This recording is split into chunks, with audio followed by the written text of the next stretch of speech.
Tá bom? Dá para ouvir no fundo? Tá tudo bem? Tá. Hoje eu fiquei com o tema A Verdade. E é um tema que, quando o Guilherme me propôs e falou assim: ouve, o seu tema vai ser esse.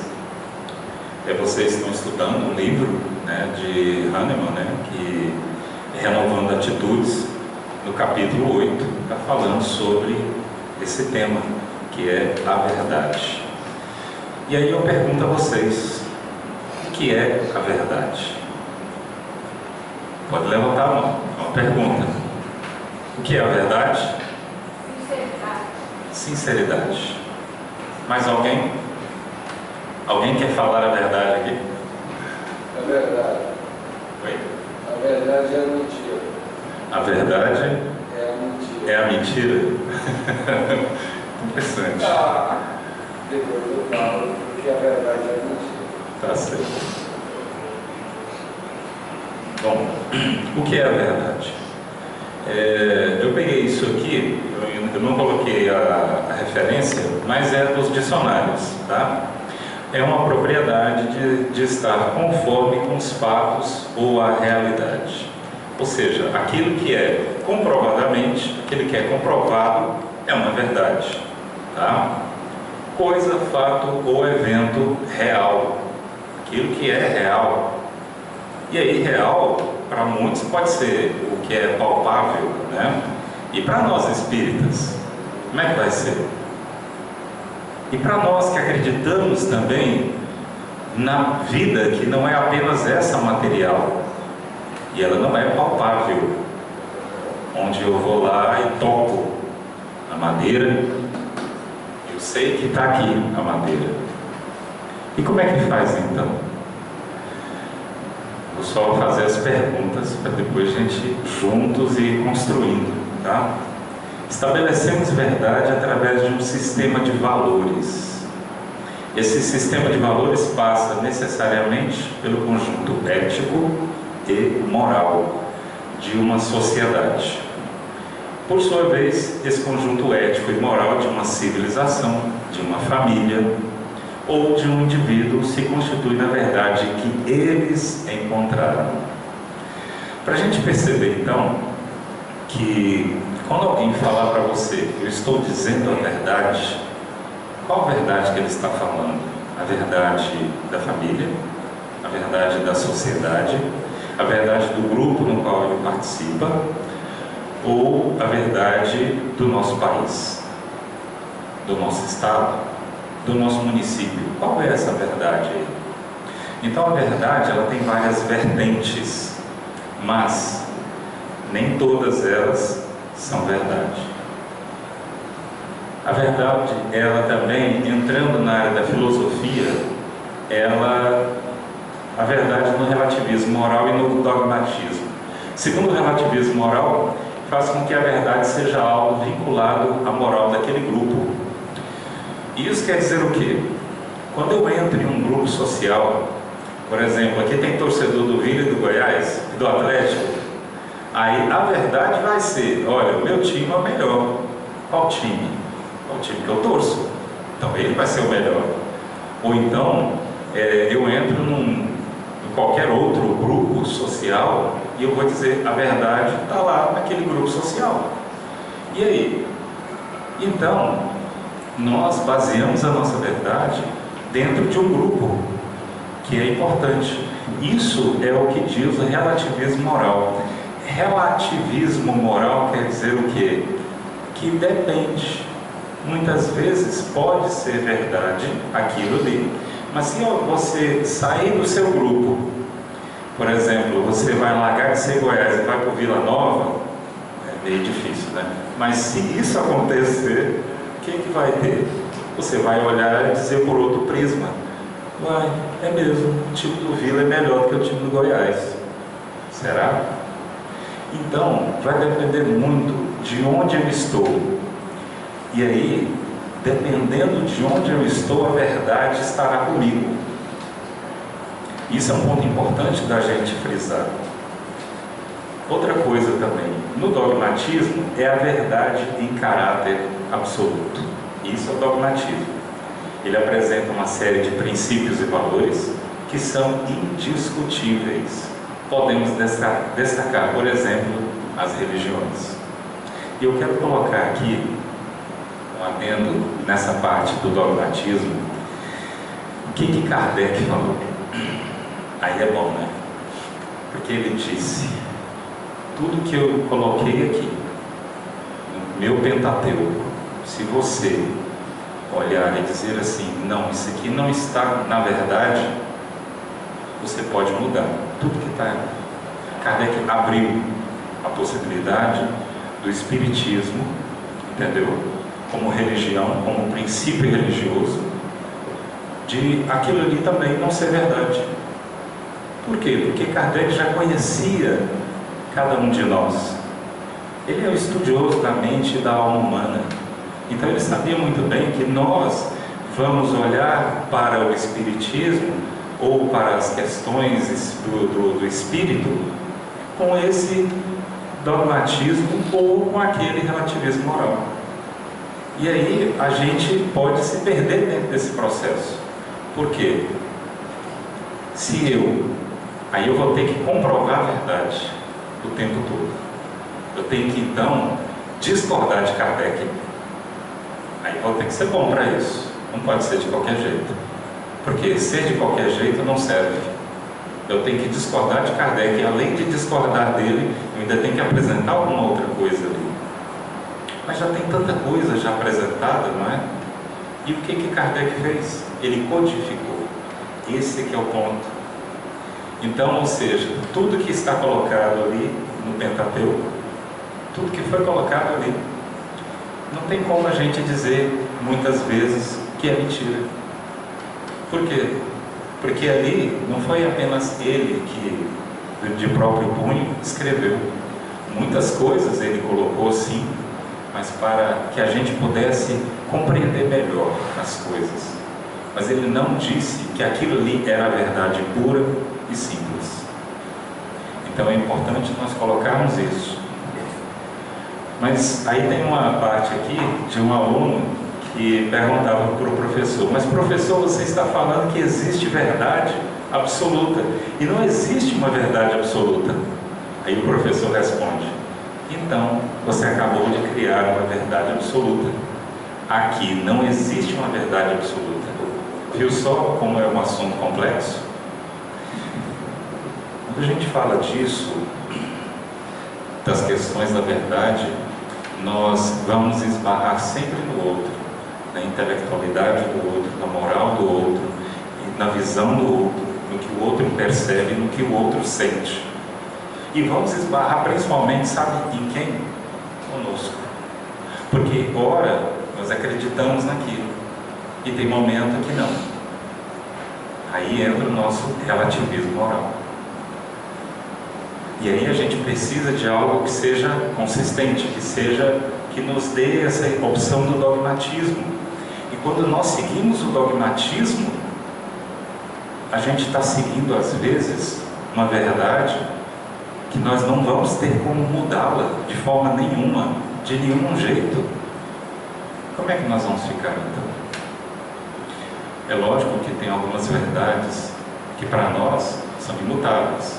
Deus existe. Alguém discorda? É porque vocês não são de outra religião, porque se fosse de outra discordava. Falava, não, Deus não existe. Para mim, Allah que existe, Buda que existe, e por aí vai. Então, Jeová muda de nome, mudou a roupagem, mas o conceito é o mesmo. Existe alguém superior. Nós temos o nome de Deus. Mas aí alguns dizem que na maçonaria eles têm um nome que é o grande arquiteto, se eu não me engano é isso. Então, cada um vai adotar alguma coisa como nome. Mas aquilo lá vai ser a verdade para aquele grupo que está ali. Mas não é para todo mundo. E aí é difícil para nós absorvermos isso e compreendermos que nós podemos ampliar o nosso pensamento. Mas para isso, existiram também os filósofos, as pessoas que trouxeram outras concepções. São pessoas como nós, mas são pensadores. Por que eu estou trazendo pensadores para cá? Porque eles também, apesar de serem humanos, mas eles também tiveram a sua contribuição na nossa sociedade. E uma delas é Edmundo Rousseau, de 1859 a 1938. O que ele diz sobre a verdade? O filósofo alemão Rousseau ele vai dizer que a verdade se dá através dos fenômenos que são observáveis, perceptíveis e sensíveis. Chamamos isso de fenomenologia. Para quem está dentro do espiritismo, a questão da mediunidade, ela entra na fenomenologia, no estudo científico da fenomenologia. E Kardec, ele adotava isso para ele, porque nós não podemos esquecer do nosso tripé. Como segura essa câmera aqui, da mesma forma, nós temos a religião, temos a filosofia também, e aí temos também os fenômenos que vêm aqui para ser trazidos para nós e para que a gente possa compreendê-lo. Então nós não podemos descartar também o que acontece. Agora, tudo isso cai na questão da fenomenologia. Para ele, então, isso é a verdade. É aquilo que é observável, que eu posso observar, que eu posso perceber e que eu posso sentir. Tá? Jean-Paul Sartre, que é outro filósofo francês, ele dizia que no contexto final da Segunda Guerra ele vai levar em conta o existencialismo. Para ele o existencialismo, ou seja, tudo aquilo que existe, para ele a verdade está na essência do indivíduo. Ela é resultado dos valores de uma sociedade. Ou seja, aqui a verdade ela está na minha essência, dentro de mim, dentro de cada um de nós, é o que ele diz. E aí, como ela está dentro de cada um de nós, ela vai ser o resultado, a soma de uma sociedade. E aí é o ponto que a gente tem que chamar bem a atenção, e o irmão falou muito bem aqui no começo, para nós ficarmos mais atentos ao nosso país, com essas conjecturas políticas, porque cada um está puxando a verdade para si. Cada um diz, eu tenho a verdade. Ah, mas ele não falou isso exatamente, mas ele está dizendo isso. E a verdade está comigo. Venham a mim. Venham a mim. Mas a gente lembra que já teve uma pessoa que já falou isso. E essa pessoa que falou isso foi mais de 2000 anos atrás. Precisa de outros dizerem que estão com a verdade? Então, nós só temos um caminho. E esse caminho está com Ele, com Cristo. Continuando aqui, Friedrich Nietzsche. Nietzsche foi considerado por vários como um louco. E ele morreu louco, né? Mas Nietzsche trouxe uma essência muito importante para nós, que é objeto de estudo no meio científico. O alemão fez uma crítica forte ao pensamento clássico, ao mundo das ideias de Platão e Sócrates. Ele vai defender que a verdade não existe. Ele vai dizer, a verdade não existe, não é? E aí, o que é importante aqui é que se não fosse Nietzsche, a ciência até hoje, ela ainda estaria bebendo da fonte das religiões, até hoje. Nietzsche, ele quebrou, foi graças a ele que a ciência pôde avançar. E então ela descobriu vários avanços porque ela se separou da religião. A verdade estava só na religião, sendo mais preciso, na Igreja Católica, na época, não é? Então a verdade estava lá, apenas lá, mas em outro lugar. Aí Nietzsche veio e disse que essa verdade não existe. E aí que é importante a gente colocar, porque para muitos, ele fez realmente muitas críticas, mas a gente pega a essência daquilo que é falado. E aí veio Michel Foucault, é um contemporâneo francês, vai dizer que para ser verdade, ela precisa ser livre, totalmente. Ela não pode estar vinculada a uma institucionalização, porque dessa forma a verdade será manipulada, gerando constrangimentos e formas de comportamento. Olha o que ele já fez, ele já ampliou a questão da verdade.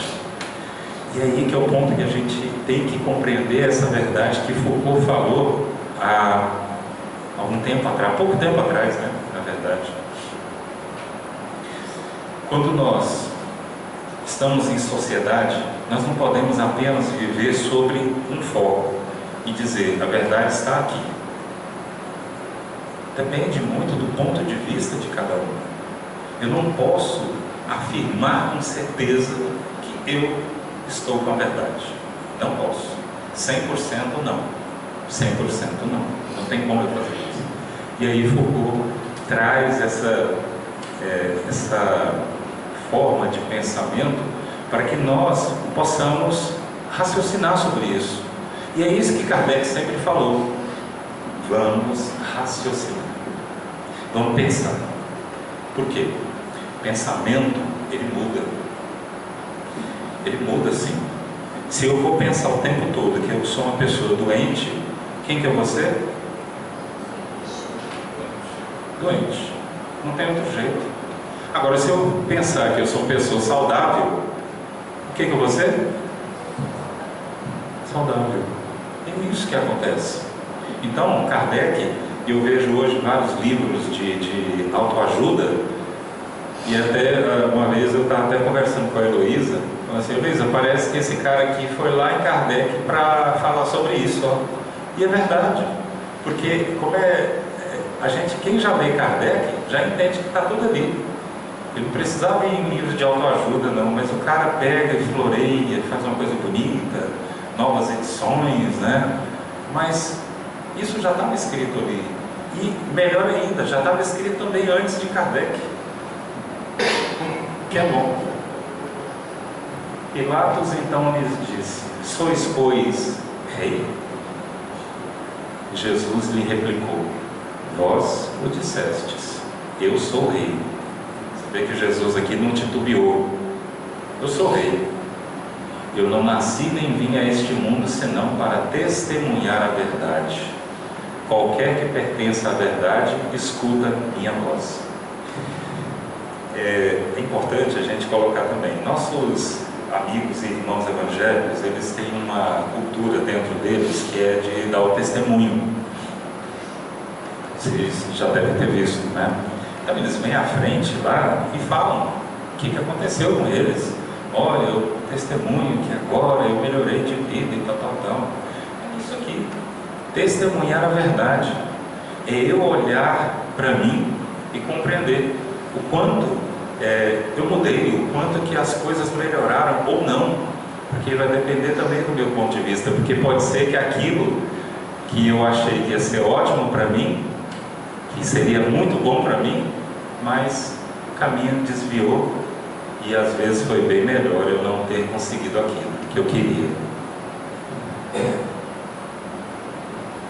Como vemos a verdade?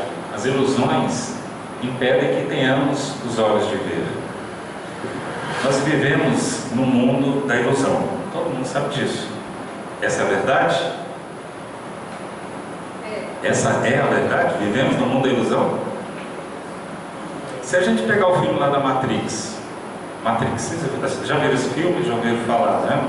O filme lá do Matrix, ele diz assim que a gente vive num mundo aqui onde, na verdade, esse mundo aqui não existe. Existe um outro mundo, não é? E é mais ou menos isso mesmo, nós vivemos numa matriz. E por que não a buscamos, projetamos nos outros o que não podemos aceitar como nosso? Aí vem aquela história, papai e mamãe. Mamãe e papai disseram pra gente que muita coisa ali era a verdade pura e absoluta. E você, como filho, você não podia duvidar do seu pai. Não é? A nossa visão pode nos enganar sobre as coisas, atrás do olho. Atrás do olho. Aí você enxerga atrás do outro e não enxerga a sua. Medo e repreensão na infância. Nós tivemos muito isso aqui, muito medo e muita repreensão. Pode não ter sido do nosso pai nem da nossa mãe, mas já tivemos isso aqui. E isso também hoje nos faz ter medo em algumas atitudes da vida. Mas tem gente que não tem esse medo, enfrenta o medo, vai atrás, não se titubeia no momento que vai enfrentar os problemas. A verdade, ela requer confiança? Requer ou não? Eu tenho que confiar, porque se eu não confio, eu não sei se você está falando a verdade. Aceitar a nossa verdade, esse é um ponto também crucial. Até que ponto você aceita a sua verdade? Até alguém chegar e disser que você está mentindo. Você está mentindo? Aí você vai brigar. Não, eu vou defender a minha verdade. E aí você quer defender com unhas, dentes e tudo. Para quê? Qual é a razão? Qual o motivo que você tem para isso? E a gente esquece que quem está do outro lado também, às vezes, ele também não está com a verdade absoluta. O que cremos é a verdade.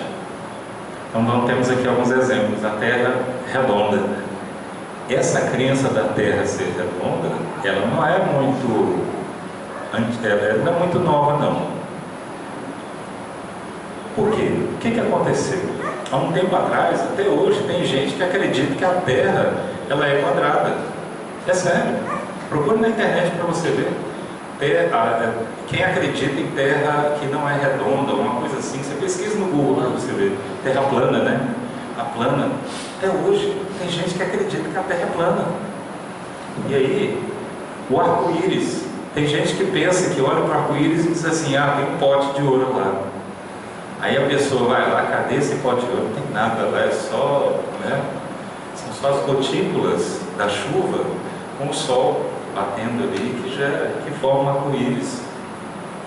As estrelas no céu, espíritos, tal que nasce torto, morre torto. E aí a gente acredita que, não, eu não dou conta mais não. Olha, não aprendo mais nada nessa vida. Tal que nasce torto, ele realmente vai morrer torto. Eu não vou aprender mais nada. Não dou conta mais não. É verdade isso? Para o espírito imortal? Epa, aí pegou. O espírito é imortal. O corpo pode envelhecer, mas o espírito não. Ele não envelhece. O espírito às vezes pode estar cansado. Mas cansado sabe de quê? De tentar falar a verdade para você e você não ouvir. Você sabia que tem alguns psicólogos, né, que eles dizem o seguinte, que nós temos esse nosso ego, né, e o nosso eu inferior e o eu superior. O eu superior seria para nós a alma, nosso espírito, né, já imortal e tudo. E o nosso ego é esse que está aqui, que tem um nome, que tem as vontades dele e tudo mais. E ele faz o que ele quer. Mas o espírito, a alma, já com as experiências passadas, ela vira e diz assim: mas vamos tentar de outro jeito, é melhor. Aí você como ego diz: não, eu quero fazer do meu jeito, e vai ser assim. E aí tem a briga. E aí nós, internamente, duvidamos de nós. A gente nem sabe com quem que está a verdade mais. Mas, gente, o pau que nasce torto é só a árvore, viu? Nós não somos nada disso. A árvore, não, nós não somos, tá? Não acredite nisso. Vamos contar uma parábola aqui para vocês. Certa vez a mentira e a verdade se encontraram. A mentira, dirigindo-se à verdade, disse-lhe: bom dia, dona Verdade. Zelosa de seu caráter, a verdade, ouvindo tal saudação, foi conferir se realmente era um bom dia. Desconfiada, né? Olhou para o alto, sem nuvens de chuva, os pássaros cantavam, não havia cheiro de fumaça na mata, tudo parecia perfeito. tendo-se assegurado de que realmente era um bom dia, respondeu: bom dia, dona Mentira. Mas primeiro ele verificou, né? Ver se é isso mesmo, né? Que ela vai falar para mentira. Está muito calor hoje, não é mesmo? Disse a dona Mentira. Realmente o dia estava quente demais. Deste modo, vendo que a mentira estava sendo sincera, começou a relaxar, a baixar a guarda. Por qual razão haveria de desconfiar se a dona Mentira parecia tão cordial e verdadeira? Diante do calor insuportável, a Mentira, num gesto de amizade, convidou a Verdade para juntas banharem-se no rio. Como não havia mais ninguém por perto, despiu-se de suas vestes, pulou na água e insistiu: vem, dona Verdade, a água está uma delícia, simplesmente maravilhosa. O convite parecia irrecusável. Sendo assim, dona Verdade, sem duvidar da mentira, despiu-se de suas vestes, pulou na água e deu um bom mergulho. Ao ver que a Verdade havia saltado na água, rapidamente a mentira pulou para fora. Vestiu-se rapidamente com as vestes da Verdade, que estavam à margem, e se mandou sorrateira. Tendo suas roupas furtadas, a Verdade saiu da água e, ciosa de sua reputação, por vezes, recusa-se a vestir-se com as roupas da mentira deixadas para trás. Certa de sua pureza e inocência, nada tendo do que se envergonhar, não tendo outra opção, saiu nua.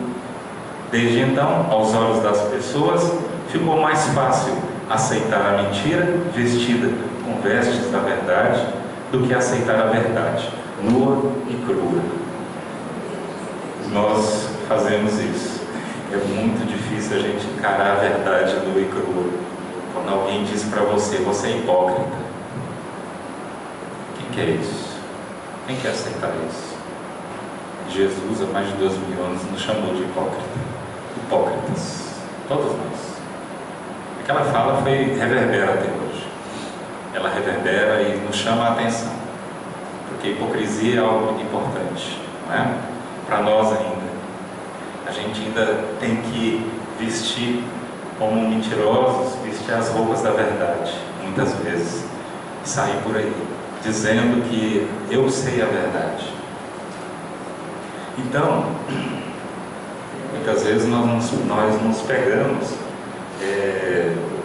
ainda ciosos de que nós temos a verdade dentro de nós. O convite agora para todos nós